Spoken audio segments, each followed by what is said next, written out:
Greetings, everyone, and welcome to our online educational event for the Right to Resist International People's Tribunal for Palestine. For our fourth and final education session, we will be focusing on the right to resist for national liberation. Before we begin, please allow us to explain the language interpretation feature. We have interpretation available for French and Spanish today. At the bottom of your screen, you should see a globe icon on the Zoom menu bar. Please click this icon and select the language you need. If you do not see the globe, you may need to click the three dots titled More to find the interpretation option. This event is being conducted in a webinar format, meaning only our speakers can use their microphones. We strongly encourage you to submit your questions in the Q&A box provided, and they will be posed to the speakers during our Q&A portion at the end. We are also live streaming this event. Please share the link now across your social media and with your contacts and organizations. We will monitor and include questions coming in from those social media feeds. This webinar will be recorded and posted on the ILPS web platforms, including the Right to Resist website. Please note that no participants' names will be shown in the recording. And now let's get started. The ongoing genocide in Gaza is what the Zionist entity has wanted and planned for more than a century. Zionist to forcefully remove the Palestinian people from their land. The means employed for removal have been violent, criminal, and against all that is upheld by various international human rights laws. However, the Palestinian people have never bowed down to the occupying force and have been steadfast against the apartheid regime, which has been backed initially by the British and then the US imperialist power.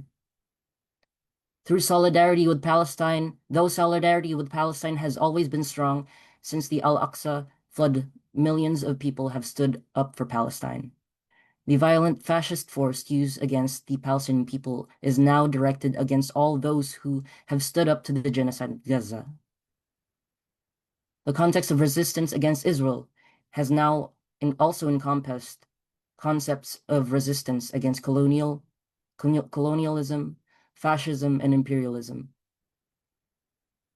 This webinar will highlight the voices of youth activists who have fully supported the Palestinian resistance, learning their motivation to stand up for Palestine, as well as how they believe that the people's resistances can stand up against the imperialist forces such as the US, other G7 states, not only to end the genocide and occupation of Palestine, but also to wage national liberation struggles across the globe. We present this webinar as we prepare to conduct the International People's Tribunal on Palestine on November 22 and 23.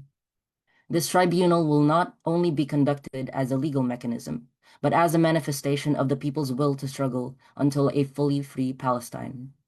Throughout every stage of the tribunal and the actions that will follow, it shall memorialize the struggle of the Palestinian people and freedom-loving peoples of the world for the historical record as moral inspiration for political action. It shall contribute to the accumulation and snowballing of resistance and protests worldwide. If you have not already, be sure to visit internationalsolidarity.org/tribunal to learn more about the International People's Tribunal for Palestine. And now, let's get started with the webinar. The first speaker for today is Gabriella Newbert, Advocacy and Research Assistant for the Arab Group for the Protection of Nature, APN. APN is a green resistance movement, an independent people's organization working for communities across the Arab region, particularly in contexts of conflict and occupation in pursuit of sovereignty over their land, natural resources, food systems, and futures.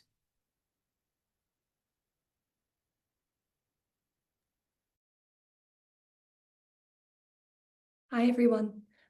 Thank you so much for having us on. It's an honor to be a part of this resistance, and it's an honor to stand with you and alongside you in the fight for liberation for Palestine. I'm Gabriela Neubert.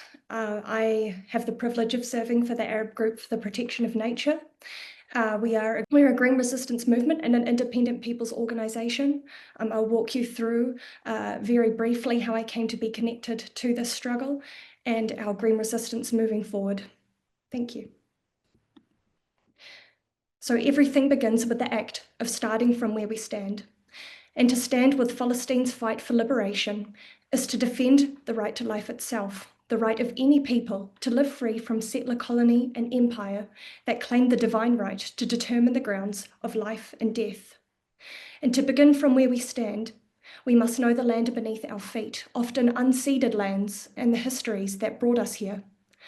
My own lineage bears the stains of expulsion and enslavement. My grandparents ethnically cleansed from Bohemia, now Czechia. My Indian ancestors trafficked as indentured laborers to cut sugarcane in Mauritius, sustaining colonial enterprise until their death. I only recently learnt this history. I asked my grandparents why they never told us. And they told us they were taught to understand their ethnic cleansing as an inevitability of war. My Mauritian Indian grandfather said the colonial spirit strips you of the question why. You have to work hard to get it back. So for so long, we have been denied the words to grasp the scale and continuity of this violence. And through these stories, I came to recognize the same architecture of dispossession that manifests in all its forms in Palestine. We are all positioned differently to resist. For those of us raised in settler colonial states, it begins with listening, facing the living violence of our colonial histories, and aligning ourselves with the liberation struggles long paved by Indigenous communities. I was raised in Aotearoa, New Zealand, a colonial state that markets its brutality as benign. Māori educators taught me how the same colonial myth-making saturates our history, the conviction that Indigenous land awaits redemption by European hands. And this is the same fiction that underwrites the Zionist claim to make the desert bloom. The most horrific expression of this false prophecy unfolds in Gaza. And many have confronted the halls of power. They have pleaded, are you not moved by families burned alive, olive groves uprooted, starvation engineered, only kilometres away from aid trucks rotting at the border? For youth raised amid live stream genocide, we ask, how can leaders be so comfortable? Aren't they mothers, fathers? Don't they pray? Those who have lived this violence know the answer. It is the imperial genealogy that cultivates ease with death. And dehumanization has always been an arm of imperial violence. The method through which domination becomes perfectly banal. Nearly 1,000 years ago, during the Crusades, European invaders churned out a scripture of Islamophobic and racist hatred, framing the diverse peoples of the Arab world as subhuman threat to the West. Napoleon's campaigns refined this logic, mapping, classifying, and preparing the people and the land for conquest. The Sykes-Picot Agreement, crafted by Britain and France, codified it, fracturing the region to keep its peoples divided and its resources flowing to empire. With its foothold in the region, France funded some of the first Zionist agricultural settlements to swallow land in Palestine in the late 1800s. And with the Nakba and the expulsion of Palestinians from their ancestral lands, a new imperial outpost, the Zionist entity, was formed through the attempted erasure of a people. And it has been fed, this attempted erasure, by endless armament and indulgence from its US imperial patrons and the G7 states. For Germany, this has served as a means to offshore its historical guilt and build quite a profitable economy out of it. But that erasure is never complete, for at each stage of attempted conquest, Palestinians and the indigenous peoples of the Arab region, of Balad al-Sham, have resisted, carving paths of liberation beyond the imperial imagination. They carve these paths against the colonial fantasy to possess indigenous land, whether through settlement or extraction, and obsessively cleanse its memory of the violence that made such possession possible. We will not let them forget, not in Palestine and across the Arab world, not in Aotearoa or so-called Australia, not in Sudan, Congo, not in Kanaki, colonial New Caledonia, not in West Papua, not anywhere where this machinery reinvents itself. We learn this from Palestinians and from the indigenous communities enduring this violence for so long, but these lessons have come at an incalculable cost. But critically still, youth apply this learning in forcing their institutions world over to divest, to unlearn the colonial myth-making they have so long enlisted themselves in. And from where I speak in Jordan, boycotts are engaged across all ages, many of whom are displaced Palestinians themselves. But shutting down Starbucks, Carrefour, youth are learning to trace the networks that sustain these deathscapes. And this is what frightens the powerful. We are reading the colonial playbook and refusing its lines. But we must read this playbook critically, because current calls for peace carry violence in demanding coexistence with the occupation. They seek to pressure Palestinians to forego a liberated nation as the crucible for reclaiming sovereignty, returning to their lands, and rebuilding institutions as determined by them. Palestinians teach us a lesson in humanity that defies transcription. Yet we must not romanticize resilience, as though resilience itself were liberation. To do so normalizes the conditions that demand it: colonial theft, displacement, starvation, genocide. And the work before this tribunal is to expose these conditions and hold their architects to account. Where I have the privilege of serving at the Arab Group for the Protection of Nature, our pursuit of justice takes shape through what we call green resistance. It emerged at the height of the Second Intifada, when a group of like-minded activists stood against the occupation's war on trees and agriculture as a means of accelerating annexation. And so our slogan reads, "They uproot one tree, we plant 10. Since then, over 3 million trees have been planted across historic Palestine, each carrying a story of steadfastness and refusal, and paving a path beyond this. We stand with farmers to protect their land against colonial theft and strengthening the groundwork for food sovereignty in pursuit of liberation. We carry this work into Jordan and into Lebanon, amid the occupation's ongoing bombardment of olive groves and farmlands and families despite that so-called ceasefire. In March 2024, we responded to the farmers of Gaza, who insisted on cultivating their land even amid the occupation's most calculated destruction of life. And agriculture was among one of the first targets of this genocide and ecocide. Over 98.5% of farmland damaged, destroyed, or inaccessible. Fishing ports leveled, water systems obliterated. And this was the continuation of the decades-long weaponization of food and environment, calorie counting under siege, bombing of sanitation infrastructure, the blockade of seeds and baby formula under the pretext of dual use. These are acts of future-cide, the attempted erasure of life before it can reroot itself. So to every one of the 680,000 Palestinians martyred by Zionist and imperial violence, and to all those who fight to endure and rebuild, you are the heart of our green resistance. And while US empire dreams of Gaza as a wasteland, a blank slate for its so-called Riviera to bloom, farmers pointed to the land that could be tended. Through APN's Green Resistance and our Revive Gaza's Farmland project, we stood with farmers to cultivate over 1,300 dunams during genocide, producing over 7 million kilograms of fresh vegetable produce, rehabilitating wells, sourcing seeds, and circulating food from the besieged farmer to the besieged family. Each tomato harvested, each seed saved, is a declaration of life against the genocidal logic of blockade and starvation. As one of my colleagues said, this is an act of breaking the siege from within. And as farmers, as Palestinians break the siege from within Gaza, we must break it from within the imperial core, where genocidal violence is normal, even bankrolled, where the lunacy of a single date pit or coriander seed is being denied entry into Gaza precisely because they are potential sources of life. And this is why the International People's Tribunal for Palestine is so vital, not merely to expose perpetrators, but to affirm where accountability truly resides, in the hands of the people, and their inalienable right to resist domination. No court built by empire, can deliver freedom to those it was designed to contain. This tribunal is the refusal to wait for another live-streamed genocide for those in power to rediscover their humanity, to break the siege of greed and the fear of their utter insignificance they have placed on their own hearts. And we stand with those who have resisted for centuries. To stand with Palestine, with Palestine, is indeed to take a side, not only against the genocidal and ecocidal machinery of settler colonialism, but against the very logic that renders its violence conceivable. Whether in classrooms, scholarship, media, daily speech, this violence shapes how we see and move through the world.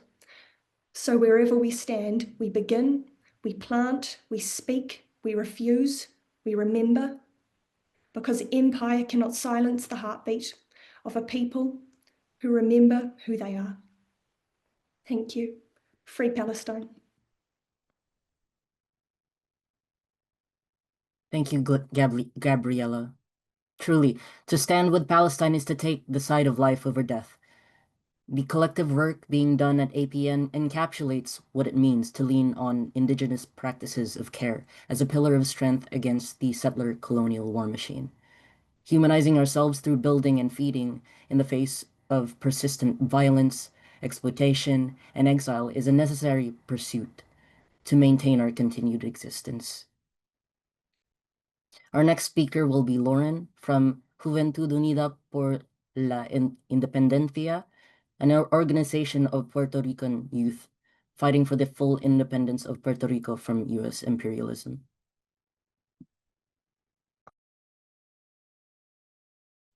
Hi, everyone. My name is Lauren. I use she, her pronouns. I am the National Education Officer for Juventud Unida por la Independencia, JUPI for short. We are a youth and student organization fighting for an independent, anti-imperialist, and socialist Puerto Rico. And I'm honored to be here to discuss the connections and solidarity between the Puerto Rican and Palestinian liberation struggles and what we learned from the Palestinian struggle. I want to start off by providing a little context about Puerto Rico. The archipelago of Puerto Rico has been colonized for over 500 years, first by Spain and now by the United States. Since invading and colonizing our country in 1898, the United States has wreaked havoc upon Puerto Rico through the militarization of our land and people, as it is doing now in ramping up its aggression towards Venezuela, through environmental destruction and austerity through the dictatorial fiscal control board known as La Junta. Additionally, Puerto Ricans are far too familiar with settler colonial aggression, shown via the increase of foreigners moving to Puerto Rico to reap tax benefits, and more recently, via the settler colonial project Esencia, a $2 billion project seeking to convert over 2,000 acres of land along the coast in Puerto Rico into a luxury residential and hotel resort, which is backed by the Zionist Reuben brothers. All of this has led to hundreds of thousands of Puerto Ricans, particularly the youth, leaving the archipelago in recent years. So, like Palestinians, Puerto Ricans are no strangers to displacement and forced migration. The Puerto Rican and Palestinian struggles are historically interconnected. We saw in the 1980s a Zionist-led agricultural development program in Puerto Rico. And not terribly long ago, Israeli leaders proposing Israel adopt the Puerto Rican model to exploit and oppress Palestinian people. Because of these connections between our struggles and our oppressors, we know we have a duty to stand with Palestine and support their right to wage their liberation struggle. We know that national liberation is not only a just fight, but a necessary one.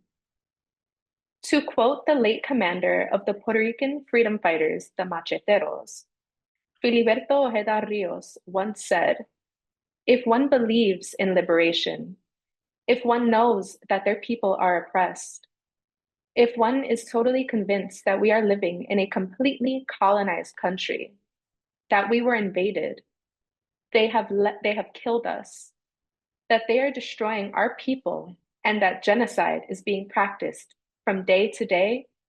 Destroying the enemy is saving the motherland. We have an obligation to fight for our liberation, and it is a moral and legitimate fight.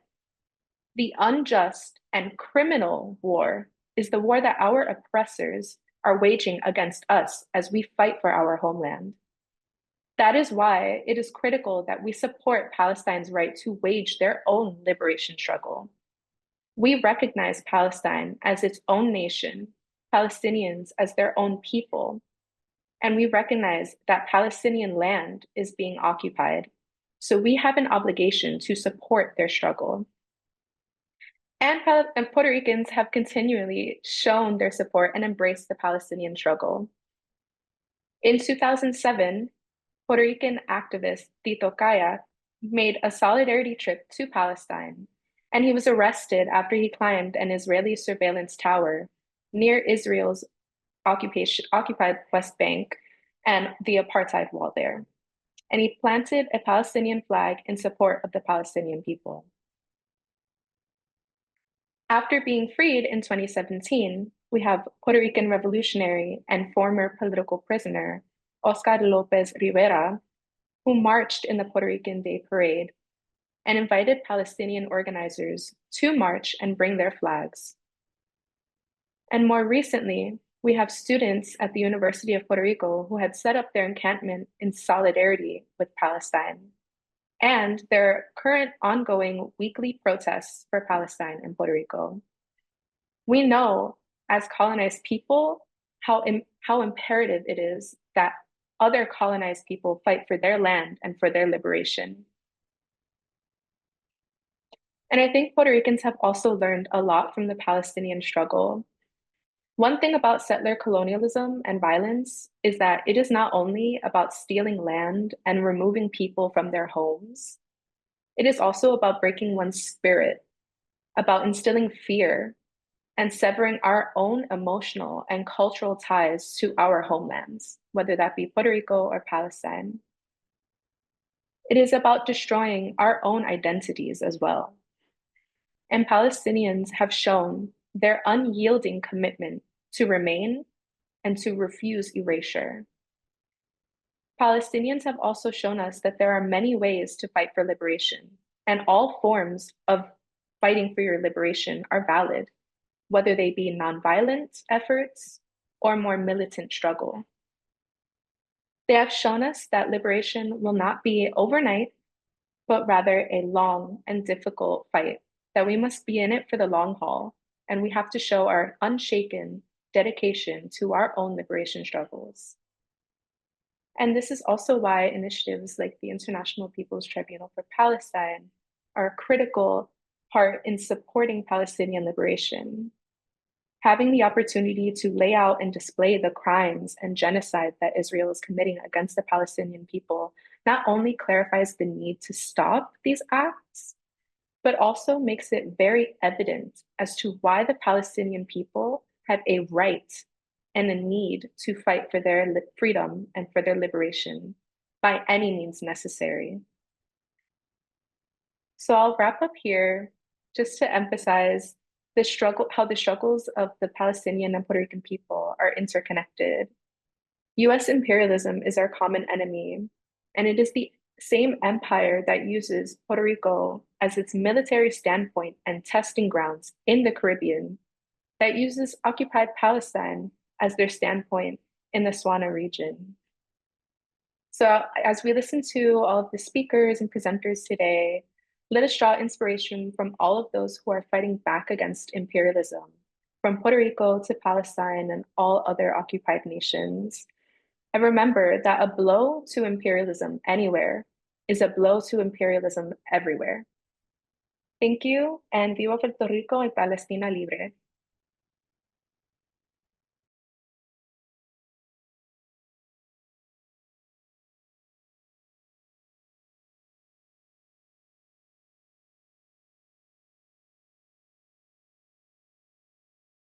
Julius, I believe you are muted. Sorry, thank you. Thank you, Lauren. It is incredibly important to remind ourselves that Palestine is synchronous with all international movements against US imperialism. Hupi is exemplary in mirroring the core constants of Al-Thawabit, the uncompromising principles of the Palestinian struggle, in order to sharpen the diasporic understanding of the struggle in Puerto Rico and further define the nature of anti-imperialist unity across the globe. Our next speaker will be Samo, a student and grassroots activist with the group Klima for Palestina from Berlin. K4P was born out of the urgent need for intersectionality in the climate justice and Palestinian liberation struggles. To bring about true justice, we must recognize that these fights are intrinsically linked. Hello, thank you so much. I'm really glad to be here and to be able to talk to you. I believe that, particularly as someone from the global north, it is not my position to lecture you on why you should support Palestinian national liberation, but it is very important nonetheless, and also helpful to look at what we in Germany can learn from the Palestinian struggle for liberation. One thing that we need to look at is that for us in the global north, the fight to help decolonize Palestine may also mean the need to free ourselves. And this goes back to a quote by Nelson Mandela on idea that the oppressor must be liberated just as surely as the oppressed. What this could mean in this case is that if we want to put an end to our complicity in settler colonialism and genocide in Israel from Israel, we must dismantle our systems of capitalism and imperialism that are at the core of it. It is evident that Germany's past has a deep colonial and genocidal continuity. It gets very evident when we see that the first genocide of the 20th century, the genocide against the Herero and Nama, was committed by Germany and was a genocide against the colonized people in Germany's former colony Namibia. And exactly this genocide has then later been used as a blueprint for the Holocaust. And now today, we see a continuity of these methods also used by Israel and Palestine. One example for that would be the use of starvation as a weapon, which has been in Germany's colony Namibia one of the main weapons the German Empire used in their genocide. It has been used in the Holocaust, and now we see starvation being used as a weapon extremely often and extremely persistently in Palestine by the genocidal Israel. So we can clearly see that Germany hasn't liberated itself from this imperial and genocidal mindset. And the same patterns are used over and over again, leading to continued support and justification of genocidal methods. One thing that is at the core of this is that we in Germany are trapped in this.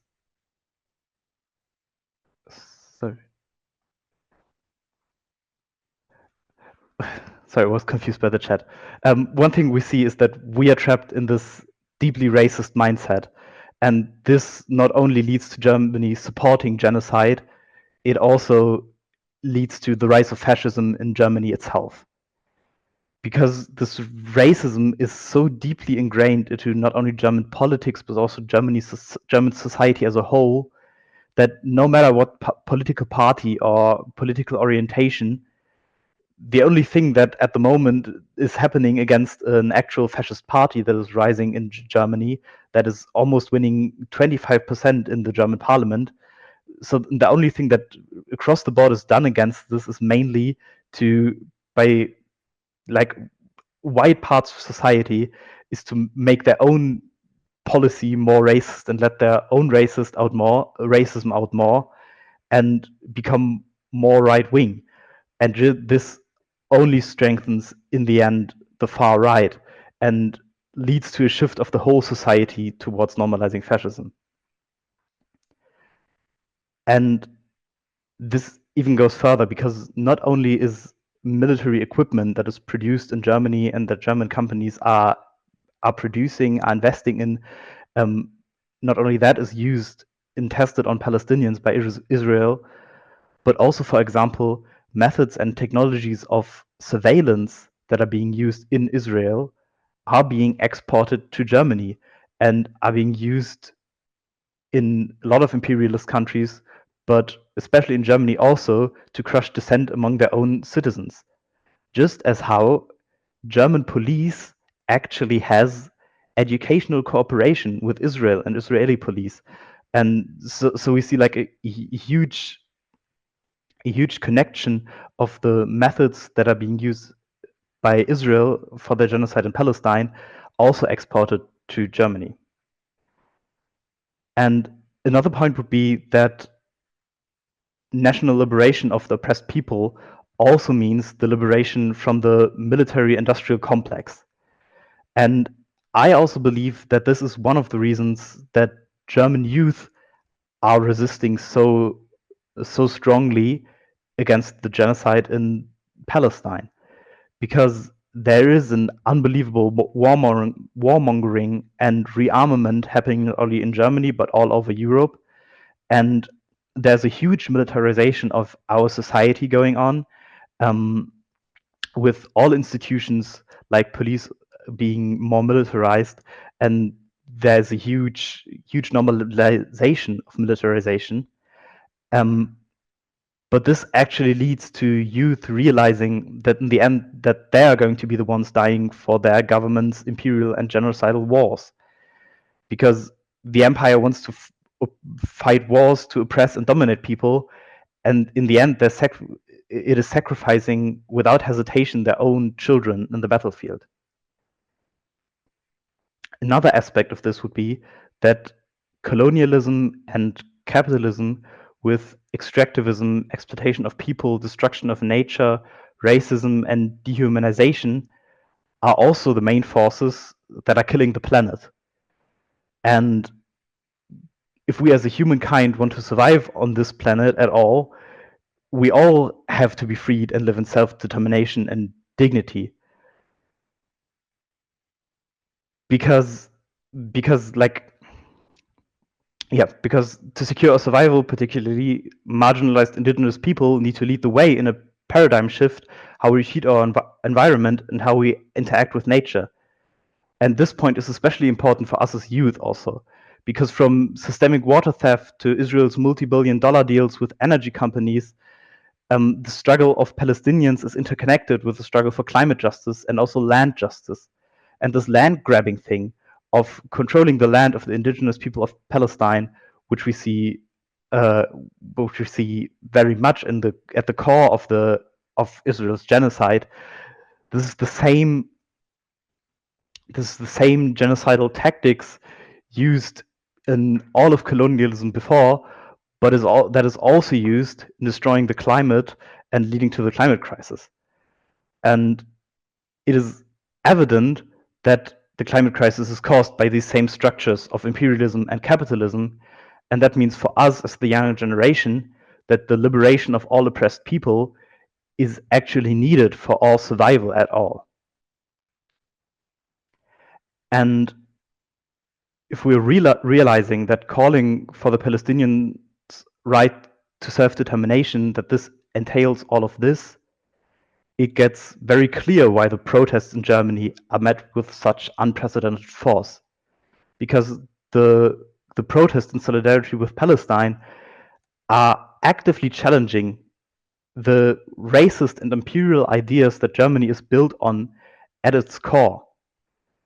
And this time it is so blatantly obvious that the German state is not able to co-opt this movement in any way.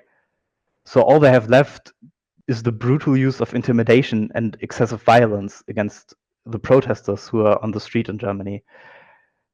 And the thing is that if we don't stop them now, we will only see a lot more of that, because this deep racism, this especially at the moment anti-Muslim racism and anti-Palestinian racism, is the same force that fuels the rise of the far right and of authoritarianism in Germany.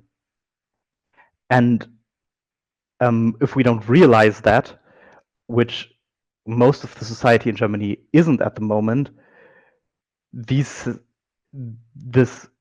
fascism and authoritarianism will only get stronger, and in the end, the same forces the same tactics and the same violence that the imperialist state is using and is supporting the use of against oppressed people all over the world is going to be,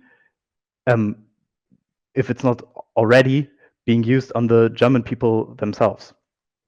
Yes, that would be my conclusion of exactly what we can learn as German people in the global north from the Palestinian struggle.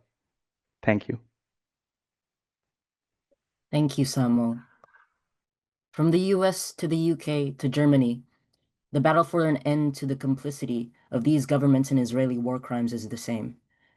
We continue to see these colonial empires attempt to weaponize anti-Muslim and anti-migrant hatred to repress, silence, and punish its citizens for speaking Yes, out. I'm sorry to interrupt. I think It's, one of our interpreters might be speaking in the English channel now. oh, I see.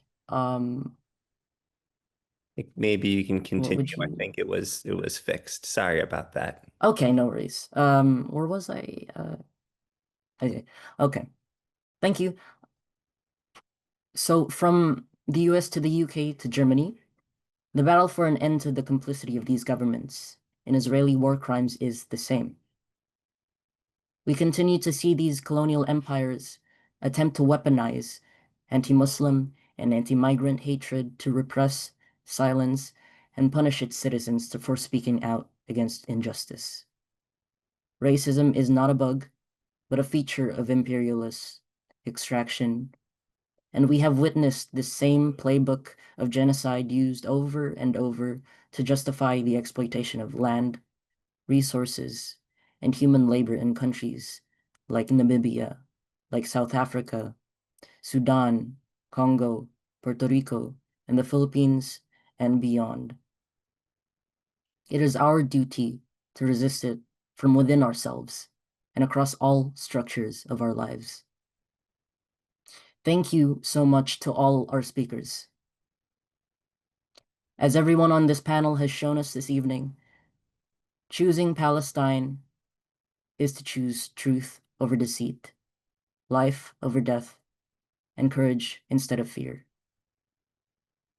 Learning from the struggle of Palestinians, as the youth organizers at HUPI have been doing, is one of the most important things we can do to strengthen the work we do for our anti-colonial movements and strengthen our international solidarity. Being in community, as APN have, with Palestinians on the ground, to resist the occupation alongside them, planting literal seeds of liberation, is to consolidate their continued existence and provide them with the energy they need to be able to survive. And from student-led organizations like K4P to larger solidarity movements like ILPS, we are locked into a fight to reclaim the humanity stolen from us by Zionism and capitalist imperialism. None of us are strangers to these machinations of power, and all of us have the responsibility to connect our collective right to resist against it. We will not be freeing Palestine on our own, but Palestinians show us how we can work together to achieve that liberation for each and every one of us. We will now go into our question and answer portion. You can type your questions into the Q&A box and we will pose them to the speakers. You can either direct your question to all the speakers in general or name a specific speaker you would like to hear from. You may also raise your hand to unmute and ask your question verbally.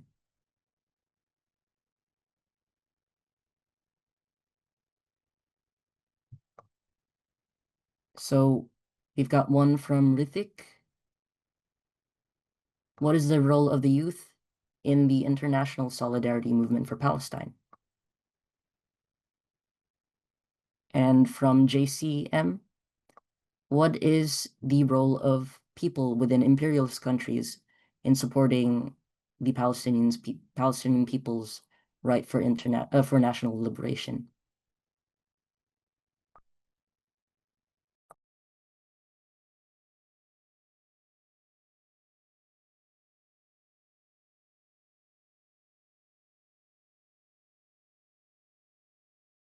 I can start us off if that's okay. Um, yeah, particularly thinking of the youth in the struggle for like Palestine and international solidarity. Um, I think the youth have particularly been rather militant and have always kind of shown solidarity for Palestine or other liberation movements across the globe. And so I really think that the youth are integral in pushing forward, like with our liberation movements. And so thinking of Palestine and Puerto Rico, thinking of the encampments with students really taking charge and like demanding better from their universities, demanding divestment.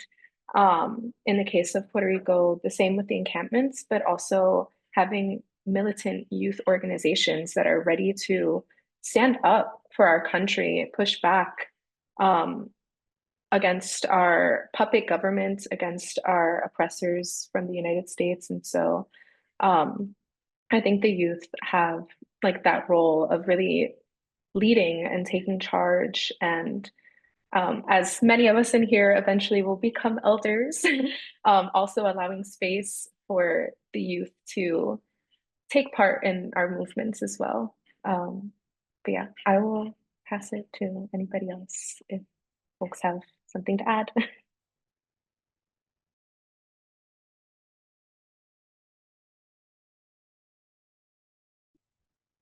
I guess thank you so much for that. I mean, I think what you said there was super powerful, and I guess I'll try answer this from the perspective of green resistance as well. That being the ethic of how we resist at APN, a mode of resistance that coexists with many others. But I also recognise my positionality as someone who was also raised in the settler colonial state of Aotearoa, New Zealand. So I don't claim the space of liberation for Palestinians and stand with that. But green resistance for youth as well is something that, you know, is not just siloed into the sense of the physical act of planting in Palestine, although this is, you know, critical. But also, as Samuel touched on as well, it goes into breaking the siege from within the imperial core itself. It's a process of unlearning and acting, which are mutually reinforcing. And the depth and the geographic extensiveness of these networks that sustain the Zionist entity are overwhelming and breathtaking. But the entire constitutions of learning institutions are changing in response. I mean, for instance, something critical to look out for now that we see with the so-called peace plan that's being presented, you know, a peace plan that seeks to finalize the colonial project of attempted erasure, is that the occupation is going to start scrambling to absolve itself of responsibility. And it's doing this through presenting itself as a peacemaker, you know, in climate smart agri-tech as well, for instance.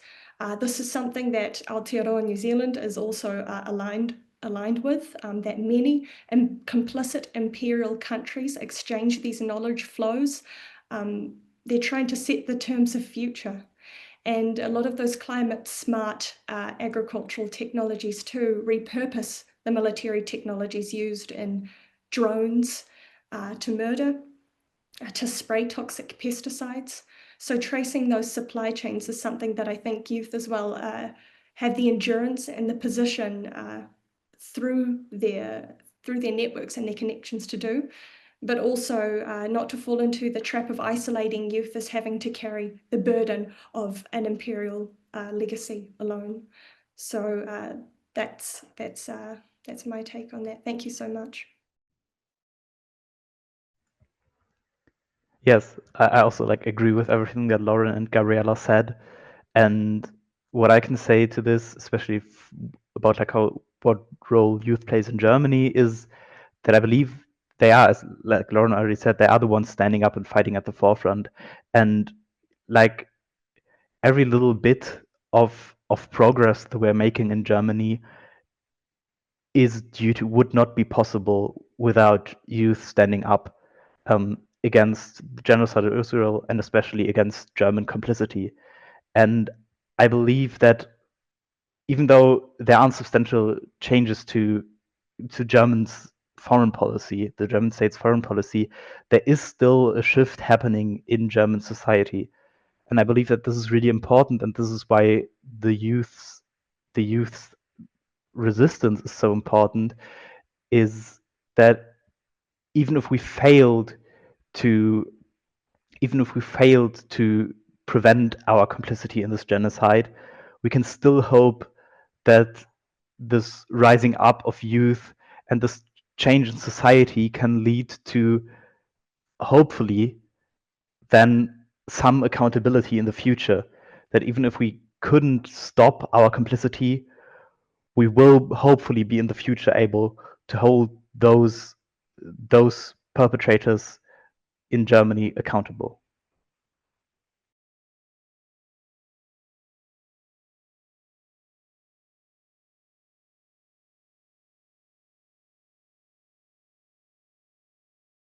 Thank you, everyone. So we have another question from Crystal Whippy, who says, besides events like this, how are advocacy groups collaborating to further Palestinian liberation? And how do we shift the mindset in places like Fiji, where similarly to Germany, they are very pro-genocide, especially the indigenous population here?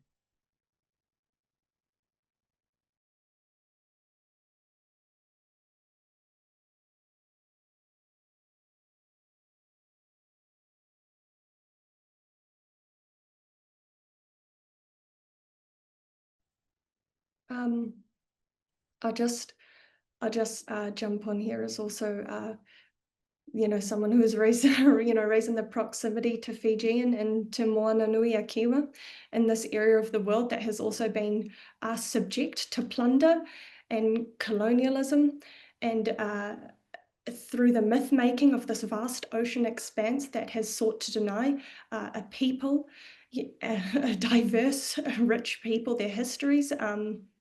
I wouldn't begin to, claim the space of telling Fijians how to resist, but I think that as Samoa and Lauren and as has been mentioned already, that the shift is taking place, and that it is, mindsets being shifted irrevocably, and for those things to take place as well in places like Fiji, I would also turn it back to the imperial core, to places like New Zealand, to places like so-called New Zealand and Australia that are continuing their plunder in those Pacific nations as well, and that continue to deny them the grounds to build their countries in sovereign terms.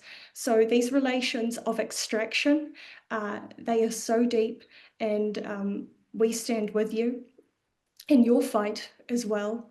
And it is our duty to learn from you as well. So this is where I would add my my vague 2 cents there. But thank you for the question. Yeah, and if I can add to this as well, I kind of want to tackle this question and one of the previous questions about the role of those of us in imperialist countries. Um, I think part of like our role for those of us who are in imperialist countries, along with folks who may or may not be in imperialist countries, but folks may have a bit of like a different mindset when it comes to Palestine. I think a big part is also education and meeting people where they're at.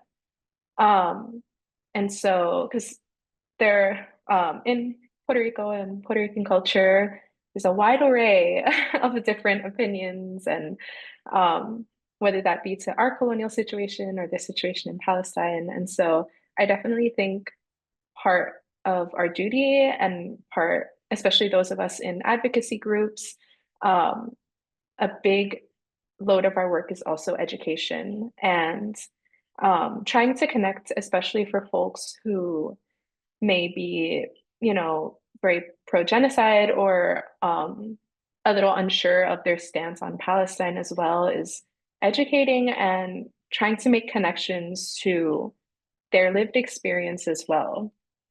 And whatever folks may be facing, like where they are at as well.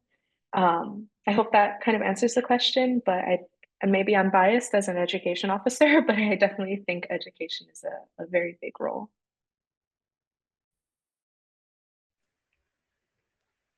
Yes, I also agree with the part of education and meeting people where they are. I think also that this is like one of the most integral parts of doing this, and I believe also it could be one of the hardest parts, because somehow we have to meet these people who their whole lives have been raised in this kind of system of racist ideals and ideologies and this racist worldview, and we kind of have to meet them and try to get them to break out of it. And I think this can be like a huge task.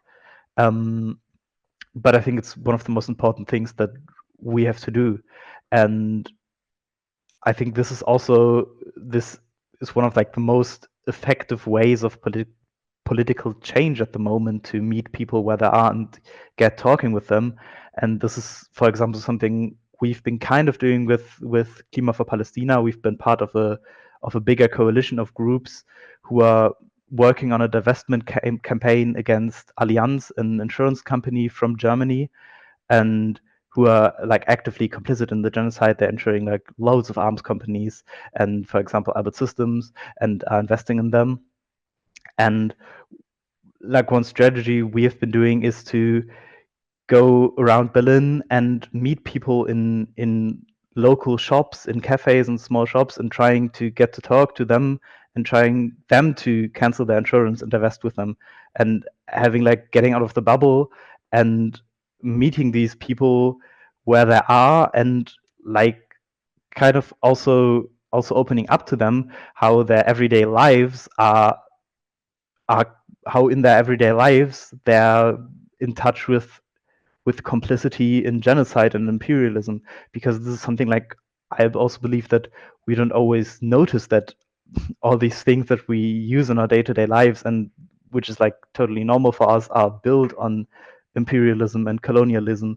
And for example, that this insurance company, which is like one of the biggest and well-known ones in Germany, and they have like a really good public image in Germany itself, and that they are like actively investing in all arms companies complicit in the genocide with like huge sums of money, and like kind of opening up to people that idea that in their day-to-day lives they can change small things and end their complicity and help towards like a bigger goal of not being complicit in this anymore.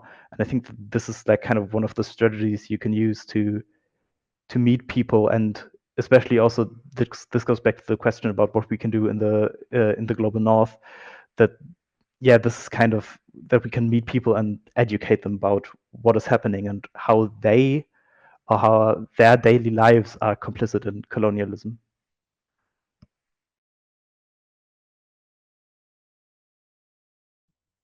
Thank you so much, everyone. And there's a final question here from Alon L. How do Palestinians practice their right to resist in occupied Palestine and enforced exile? And also, sorry, Julius, I want to point out we have a hand raised from Rick Rothschiller. I can unmute you, Rick, and then you can ask your question too. Oh, but it looks like Rick just put his hand down, so I think it's fine to go on to Alon's question. Okay.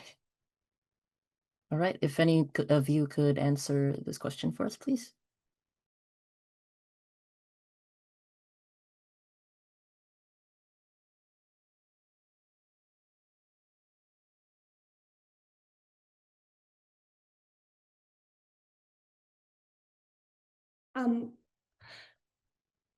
I just want to share a story here, perhaps one that I didn't quite get a chance to share in the script, in the speech that we gave earlier.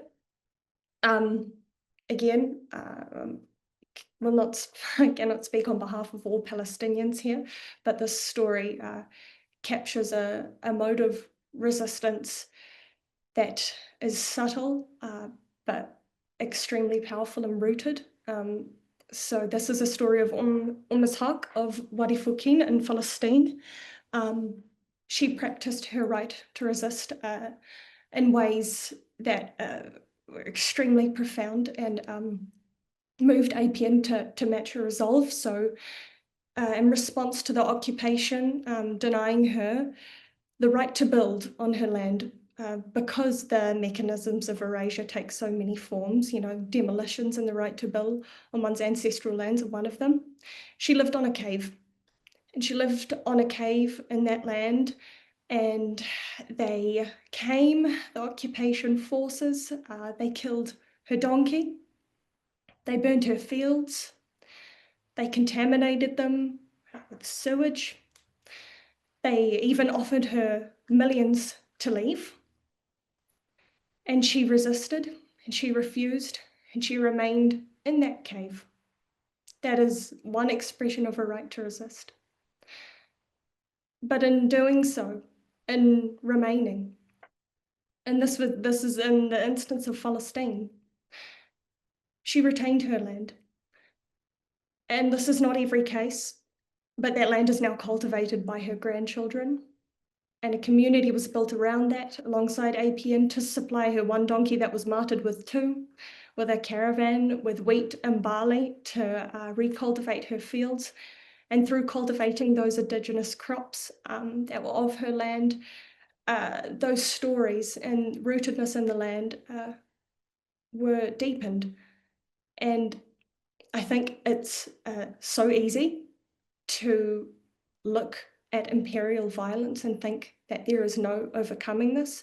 But in the same instance, those stories are actively marking a path of return and of reclamation in the same instance. I just want to share one thing. Decolonization can sometimes be thrown into the abstract. There is a Māori scholar named Moana Jackson, and instead of just decolonization in itself, he described it as an ethic of restoration.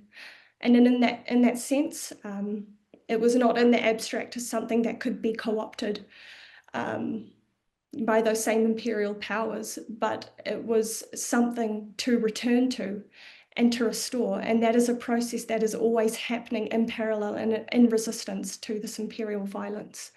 And so this is just an anecdote that I wanted to share of how the right to resist is practiced within historic Palestine. Thank you. Thank you for that. I was getting chills as like you were speaking. But yeah, if I can just add to this as well, particularly thinking of those of us who are in exile from our homelands. I think, and I kind of alluded to this or like mentioned this when I was speaking earlier, but I definitely think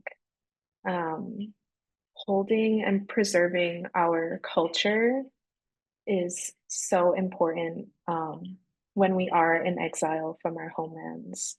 And so it's very easy, especially in the United States, where I'm based, for our occupiers, our oppressors, to try and brainwash us and try and remove our culture, and whether or not be with us, like maybe with generations to come.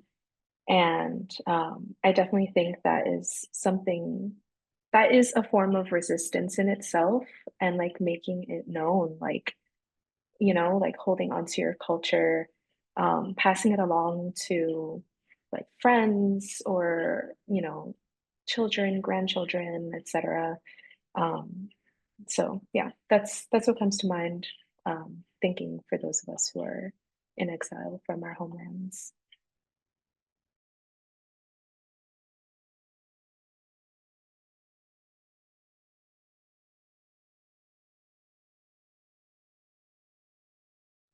Well, thank you for answering that, Lauren and Gabriella. I think it's really important to remind ourselves that the colonized has agency, and with that is the right to resist. And resistance can also not look it doesn't just look like, you know, picking up arms to fight your occupier. It also looks like cultural resistance to be able to build that community and preserve it. And now we have another question from Rachel Coles. Is Alliance is Alliance the same company that always offers trip insurance when you buy airline tickets? Sorry if that's a dumb question. That's okay, no dumb questions here. But I'm not sure if Samo maybe be able to Yeah. answer Yes. this. Yes, I think it is. I think it is. I will send in the webinar chat a link where you can read more about the campaign against Allianz. But yes, it is. It is the biggest financial services company in the whole world. I believe in Europe at least. I'm not sure about in the whole world, but in Europe it is the biggest financial services company. And yes, it's like kind of it's really scary because this company is like a very integral part also to like German identity. It's always gets held up at this like big German company that's really nice and really great, and they are sponsoring the biggest stadium of Germany's biggest football team. But of course, as it's a German company, deep it has deep genocidal history because it actually was during the Nazi times, it was ensuring concentration camps, and they see this kind of German colonial and genocidal continuity, not only in politics and the government, but also in the German companies. And it's like kind of crazy to see that this company who's like actively insured and financed the Holocaust, that they're still operating as one of like the most well-known and biggest and like most viewed positively companies in Germany. And of course, this is also like connected, and like obviously them investing in these arms companies, there's obviously the connection between militarization and Palestine, but it's also interconnected with climate because they are also investing huge amounts of money in fossil fuel companies that then again are supplying fossil fuels to the Israeli government. So yeah, I will leave in the chat for you the website where you can read more about it. All right, thank you so much, Samo. And yes, there you go. There's the link. And thank you to all our speakers and to everyone who has asked questions. While the tribunal serves as a crucial moral and legal forum, we know that it is not an end in itself. The liberation of Palestine will be achieved by the Palestinian people themselves. The end of the Zionist occupation will be a powerful blow to the US-led war machine, serving the interests of all people fighting for liberation in their homelands. The tribunal will be a space where the voices of the people will testify to their bravery and steadfastness against the crimes of ecocide, forced starvation, the destruction of cultural heritage, and other acts of genocide. We need your continued solidarity to make this tribunal a powerful tool for change. We encourage everyone to visit the website where all of our information and updates are kept. internationalsolidarity.org/tribunal. You can also sign up for the Right to Resist email list to get regular updates on the preparations for the tribunal and other lead-up activities such as this one. You can also register to attend the tribunal in Barcelona on the website. While we will be also publishing updates and resources via social media. Please follow and subscribe to the Facebook and Instagram accounts of the organizers for updates.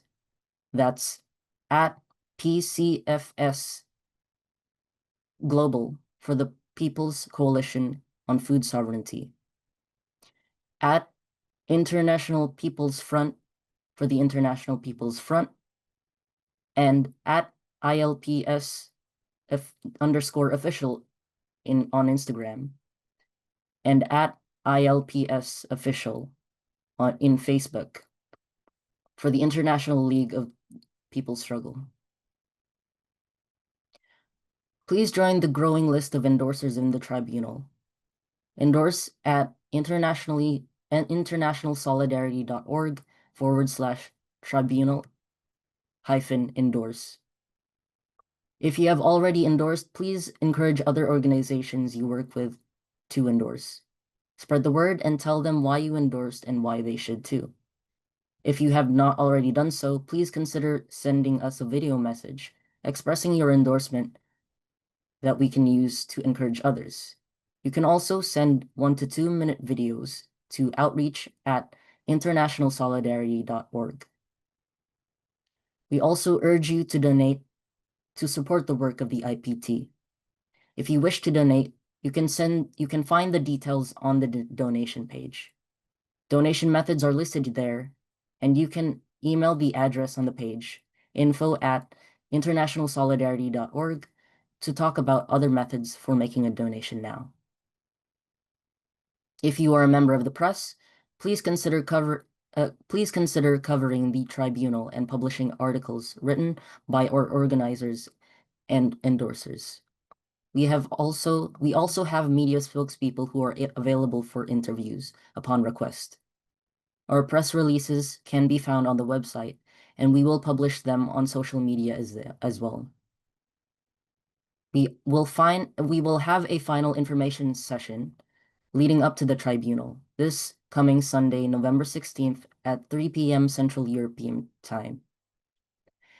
At this session, we will give a brief overview of what the program for the tribunal will consist of, as well as a preview of the verdict we intend to bring against the Zionist occupation and its backers.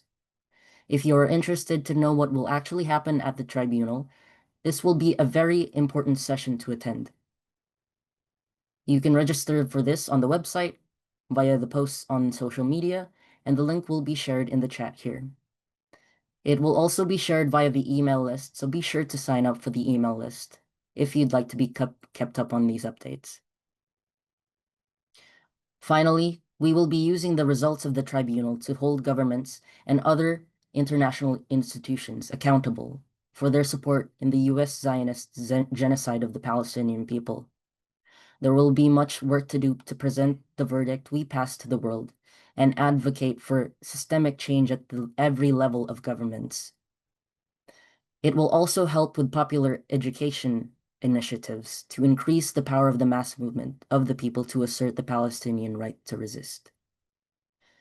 Even if you do not physically attend the tribunal this November in Barcelona, you can use the verdict to advocate and organize wherever you live in the world. We again encourage you to subscribe to the Right to Resist email so that you can be informed of how you can do this with the resources provided after the tribunal has concluded. Thank you everyone for coming, and we'll see you soon. Free, free Palestine! From the river to the sea, Palestine will be free.